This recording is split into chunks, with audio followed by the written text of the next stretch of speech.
أليس الله بكاف عبدا. Bismillah, elhamdülillah, ve salatu ve selamu ala men nebine Muhammedin ve sahbihi ecmain. Esselamu aleyküm ve rahmetullahi ve berekatuhu değerli hocamız. Aleykümselam, rahmetullahi ve berekatuhu. Hoş geldiniz. Artıq bir neçə müddətdir miras hüququ ilə bağlı keçdiyimiz dərslərdən bizlər üçün bir neçə sual vardır ki, onlara aydınlıq gətirilməsini istəyərdik. Bismillah. İlk sualımız belədir ki, miras nədir? Bismillahirrahmanirrahim və bihi nəstəin və salatu ala rasulihil əmin əmmə ba'd. İlk öncə xoş gəlmisiniz. Allah razı olsun. Suala gəldikdə isə miras murisin ölümündən sonra onun tərk edib getdiyi malları və bəzi hüquqların varislərinə keçməsidir. Hüquqlara gəldikdə, hüquqlar, məsələn, borclar, kiralar, icarə müqavilələri, bunların hər biri hüquqlar sinifindədir. Mala gəldikdə isə fərq etməz. Muris, yəni vəfat edən şəxs hansı halda, hansı şəkildə mal tərk edib? Azmı, çoxmu? Bunun fərqi yoxdur. Bəzən yanlış anlaşılanlardan birisi də mirasın böyük bir maldan ibarət olunması düşüncəsidir. Əslində, əgər murisin, yəni vəfat edən şəxsin geriyə 1 manat belə pulu qalıbsa, bu artıq miras sayılır. Hər hansı bir hüququ qalıbsa, kimləsə alacağı, verəcəyi və yaxud da ki, kirayəsi, bunların hər biri mirasdan hesab olunur. Allah sizə bərəkət versin. Yenə növbəti sualda muris kimdir sualı verilmişdir. Muris vəfat edən şəxsdir. Muris özündən sonra geriyə miras qoyan və varisləri olan şəxsə muris deyilir. Dəyərli hocamız, başqa bir sualda belə buyurulmuşdur. Varis kimdir? Varis, murisin malına talib olan şəxsdir. Varislərin bir neçə növü var. Bunların içərisində murisə, yəni vəfat edən şəxsə qohumluq bağı ilə mərhələli şəkildə yaxınlıqları ilə sıralanırlar. Ən yaxın qohum varislər, bunlara İslam şəriətində fərz sahibləri deyilir. Növbəti sinif varislər, bunlara İslam şəriətində asıbə deyilir ki, buna dərsimizdə toxunmuşuq.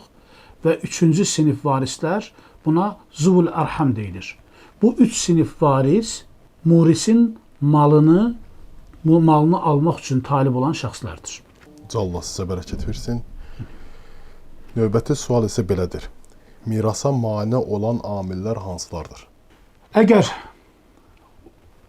muris, yəni vəfat edən şəxs var, ortada qalan bir mal var, miras və bir də bu mirası almaq üçün talib olan şəxs var, bu da kimdir? Varis.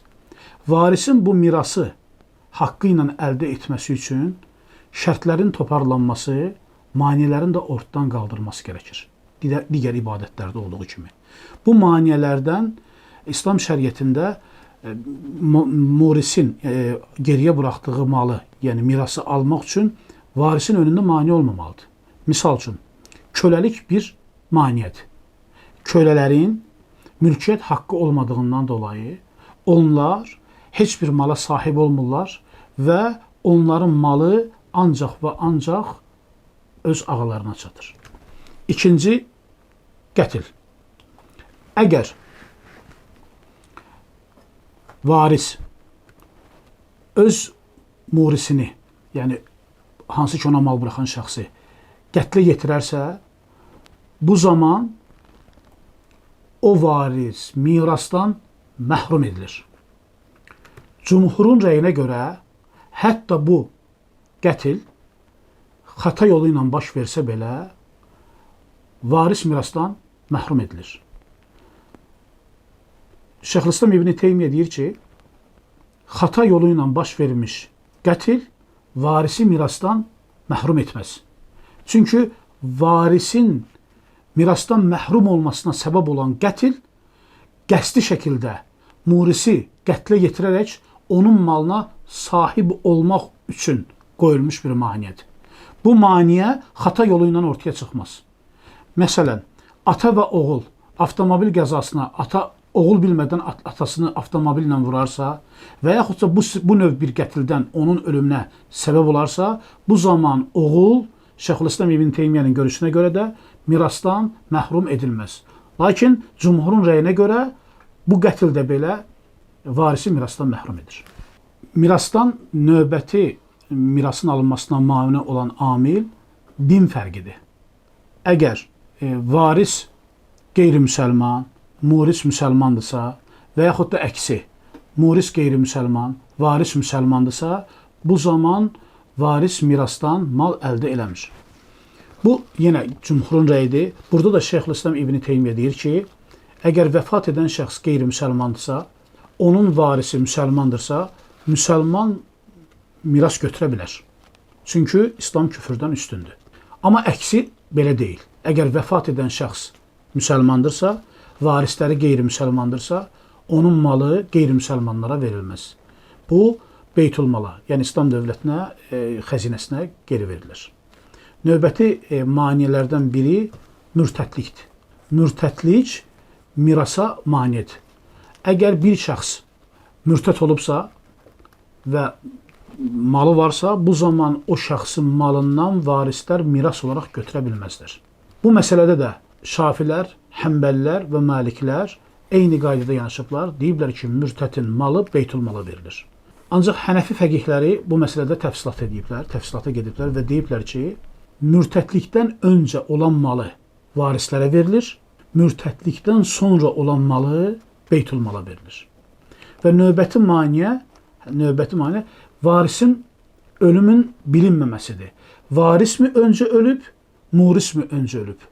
Burada bu hal bilinməzsə, yəni ölümün bilinməməsi bilinməzsə, bu zaman mirasdan varis mal almır. Bu necədir? Məsələn, bir avtoqəzada ata və oğul vəfat ediblər. Hansının birinci öldüyü məlum deyil. Ata mı birinci vəfat edib, oğul mu birinci vəfat edib? Bu zaman bu miras üçün maneədir. Çünki İslam şəriətində birinin birinə varis olmasının bilinməsi gərəkir. Biri vəfat etməlidir, digər ona varis olmalıdır. Burada isə ikisi də vəfat edib. Hansının da birinci vəfat etdiyi bilinmədiyindən dolayı digər buna varis ola bilmir. Və bu növbəti varislərə keçir. Yenə də doğrusunu Allah bilir. Allah sizə bərəkət versin. Amin. Növbəti sualımız sizə belədir. Həcib nədir? Həcib İslam şəriətində məhrum etmə deməkdir. Həcb iki növü var. Həcb-i nöqsan dediyimiz və həcb-i hirmən dediyimiz. Həcb-i nöqsan dediyimiz varisin mirasdan qismən məhrum edilməsidir. Bu necə olur? Məsələn, qadının övladı var. Bu zaman mirasdan fərqli pay alır. 8də 1 pay alır. Misal üçün, qadının övladı yoxdur, mirasdan fərqli pay alır. Qadının övladının olması anasını həcb-i nöqsan etdi. Yəni, mirasdan qismən məhrum etdi. Bir də var ki, həcb-i hirmən. Bu, tamamiliklə mirasdan məhrum etmədir. Misal üçün, oğlun varlığı əmini mirasdan tamamiliklə məhrum edir. Atanın varlığı babanı mirasdan tamamiliklə məhrum edir. Yenə də oğlun varlığı öz oğlunu mirasdan tamamiliklə məhrum edir. Buna həcb-i hirmən deyirlər. Yəni, tamamiliklə mirasdan məhrum etmə. Allah sizə bərəkət versin. Amin. Növbəti sualımız belədir. Varisə vəsiyyət yoxdur, nə deməkdir? Allah razı olsun. Keçən dərslərimizin birində də dil sürüşməsi ilə varisə miras yoxdur qeyd eləmişdik. Əslində doğrusu budur ki, varisə vəsiyyət yoxdur. Varisə vəsiyyət yoxdur nə deməkdir? Allah Resulü sallallahu aleyhi və səlləm buyurur ki, Allah hər bir haqq sahibinə öz haqqını vermişdir, artıq varisə vəsiyyət yoxdur. Yəni, varisin malı, varisə düşən haqq Quran nasla, Quran yolu ilə sabit şəkildə bildirilmişdir. Burada varisə vəsiyyət yoxdur deməklə, yəni varisə vəsiyyətin bölgüsü yoxdur. Əslində, miras varisin haqqıdır. Vəsiyyət varis olmayanlar üçün keçərlidir. Varislərin haqları bəlli şəkildə tənzimlənib deyə onlara vəsiyyət etmək olmaz. Vəsiyyət varis olmayanlar üçün keçərlidir. Bu zamanda vəsiyyəti edən şəxs, muris, vəsiyyət edərsə, iki şərt çərçivəsində bu vəsiyyət edə bilər.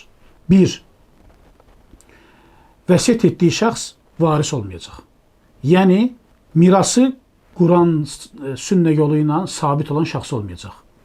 Dostlar ola bilər, uzaq qohumlar ola bilər, iş yoldaşları ola bilər, xeyriyyə təşkilatları ola bilər, yetimlər evi ola bilər, fərq eləmir. Yəni, murisin yaxın ətrafında olan qohumlar olmayacaq. Bu birinci şərt. İkinci şərtimiz də odur ki, bu miras, bu mal, vəsiyyət mirasın 1/3-ni keçməyəcək. Misal üçün, murisin 3000 manat mirası qalıb, onun 1000 manatını vəsiyyət edə bilər. Digər 2000 manat varislərin haqqıdır, muris belə ona toxuna bilməz. Yenə də doğrusunu Allah bilir. Uca Allah sizə bərəkət versin. Növbəti sualımız isə belədir. Əgər murisin varislərə buraxdığı mal haram yollar ilə əldə edilibsə, şəriətin qadağan etdiyi yollar ilə əldə edilibsə, bu zaman nə edilməlidir? Murisin əldə etdiyi haram mal varislərinə mülk olaraq keçə bilməz. Heç bir halda keçə bilməz. Çünki İslam fikrində qayda var, haram mal miras olmaz. Və 4 məzhəbin ittifaqı ilə varis murisin haram malının üzərində haqq sahibi deyil. Və məzhəblər burada bəzi təfsilatlara gediblər. Deyiblər ki, haram malın əldə olunması 3 şəkildədir. Birinci növ, əsli haram olan mallar. Misal üçün, muris donuz saxlayır və içki zavodu işlədir. Bu kimi. Bu malda həm malın özü məhv edilir, həm də varisə o maldan miras olaraq heç nə verilmir. Və yaxud da əgər pul varsa, misal üçün insan içki satıb, ortada da bir pul var. Bu pul paylanılır. Varisə buradan heç nə verilmir. İkinci yol. İkinci növ haram yolla əldə edib. Muris, vəfat edən şəxs bu malı haram yolla əldə edib. Məsələn, quldurluq edib, bu malı əldə edib. Qumar oynayıb, bu malı əldə edib. Rüşvət al, bu malı əldə edib. Və yaxud da ki, faiz yolu ilə bu malı əldə edib. Yəni, malı əldə elədiyi yol haram yoldur. İttifaqla bu malda varislərə çatmaz. Çünki o mal murisin malı deyil. Murisin ölməyi malı halallaşdırıb varislər üçün mülk eləməz. O mal haram idi, murisin ölümü ilə də haram olaraq qaldı. Varislərə vacib olan bu malı haqq sahiblərinə geri qaytarmaqdır. Əgər bilirlər ki, muris bunu kimdən oğurlayıb, ona geri qaytarsın. Kimdən riba yolu ilə bu malı əldə edib, geri qaytarmalıdırlar. Və bu şəkildə mal geri qaytarılmalıdır. Əgər geriyə qaytarılmırsa, savab umulmadan sədəqə olunur. Məqsəd təmizlənmədir. Və üçüncü növ, halal və haramın bir yerə qarışmasıdır. Muris halal və haram yolla, iki yolla mal əldə edib. Bu zaman varislər bu məsələdə araşdırmaya gedirlər. Malın nə qədəri halal, nə qədəri haramdır. Misal üçün, muris özündən sonra 100.000 manat geriyə mal buraxıb. Bunun 70.000 manatı halal maldır, ana puldur, 30.000 manatını isə riba yolu ilə əldə edib. Həmin 30.000 manat maldan çıxardılır, yenə deyirəm, sədəqə verilir və yaxud da təsarruf olunur digər işlərə. 70.000 manat varislərin arasında bölünür. Yenə də doğrusunu Allah bilir. Uca Allah elminizə bərəkət versin. Növbəti sualımız isə belədir. Sözlü vəsiyyət icra olunurmu? Vəsiyyət insanın ölümündən sonra qüvvəyə minəcək hüquqların və təsarruflardır. İnsan varislərinə və insanlara özündən sonra bəzi hüquqları və təsarrufları həyata keçirmək üçün vəsiyyət edir. Bunlar icra olunası vəsiyyətlər var, icra olunmayan vəsiyyətlər var. İcra olunası vəsiyyətlər şəriətə müvafiq olan vəsiyyətlərdir. Məsələn, vəfat edən şəxs vəsiyyət edib ki, yəni muris ölməmişdən öncə vəsiyyət edib ki, filan kəs mənim cənazəmi yusun, filan kəs cənazə namazımı qıldırsın, məni filan yerdə dəfn edərsiniz. Bu kimi vəsiyyətlərin hər biri icra olunur. Çünki bunlar şəriətə müvafiqdir. Şəriətə müxalif olan vəsiyyətlər, bunlar da iki hissəyə ayrılır. Bəyənilməyən, yəni edilməməsi daha yaxşıdır. Məsələn, əgər İnsan vəsiyyət edib ki, filan müsəlman mənim cənazə namazıma gəlməsin. Bu vəsiyyətdən çox arzu və istəkdir. Vəsiyyət murisin öz haqqı üzərində və ya varislərinin haqqı üzərində təsarruf edən bir anlamdır. Başqasının haqqını qəsb edə bilməz. Başqa bir müsəlmanın bu cənazə namazına gəlməsi o müsəlmanın haqqıdır. Biz o müsəlmanın haqqı üzərindən vəsiyyət icra edə bilmərik. Bu bəyənilməyən bir haldır. Bir də haram olan, yəni icra olunması haram olan vəsiyyət var. Bu da, məsələn, insan ölməmişdən öncə vəsiyyət edib ki, onun yandırsınlar, külünü dənizə sovursunlar və yaxud da ki, o öldükdən sonra onun qəbrinin üzərində məbəd diksinlər, oranı büt etsinlər və yaxud da ki, onun ölümündən sonra gedib, əgər mən ölərəmsə, siz də gedin filan kəsi öldürün deyə vəsiyyət qoyub. Bu kimi vəsiyyətlər haramdır və onları əməl etmək İslam şəriəti ilə icazəli deyil. Yenə də doğrusunu Allah bilir. Uca Allah sizin elinizə bərəkət versin. Əmin. Növbəti sualımız isə belədir ki, valideyn sağ ikən övladlarına öz malını bölüb hədiyyə edə bilərmi? Bəli, valideyn sağ ikən öz malının üzərində mütləq təsarruf sahibidir. İstədiyi malı istədiyi şəxsə bağışlaya da bilər, hədiyyə edə bilər, sata da bilər, dəyişə də bilər. Öz övladlarının arasında istədiyi övlada hədiyyə edə bilər.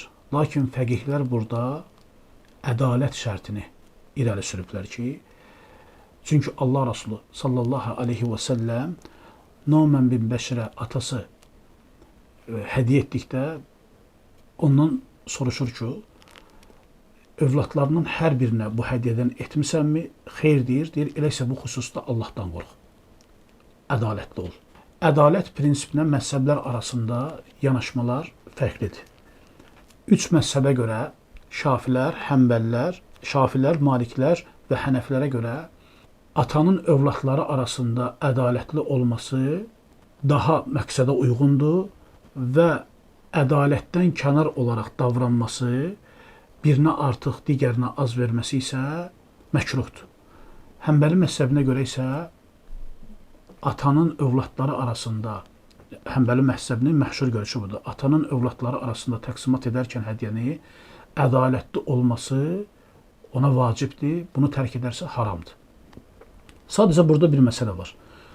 Ədalət və bərabərlik ayrı-ayrı şeylərdir. Necə ki, fəqihlər qeyd ediblər ki, İslam şəriətindəki miras hüququnda qıza 1 pay, oğla isə qızın 2 payı qədər verilir. Qıza 1 pay verilibsə, oğla 2 pay verir. Yəni, qızın 2 mislində verilir oğlana payı.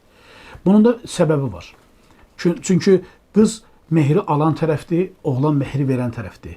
Qız ailə üzərində malı ilə heç bir yardım təsarruf eləmir. Oğlan ailəsini dolandırmaq, atasına, anasına baxmaq, ailənin gündəlik gəlirlərini, gündəlik dolanışıqlarını təmin etməkdir. Ona görə də oğlana 2 pay verilir. Bu ədalətdir, bərabərlik deyil. Bərabərlik olsaydı qıza 2 pay, oğlana 2 pay və ya qıza 1 pay, oğlana 1 pay verərdi. Bərabərlik bəzən ədalətin ziddini ola bilir.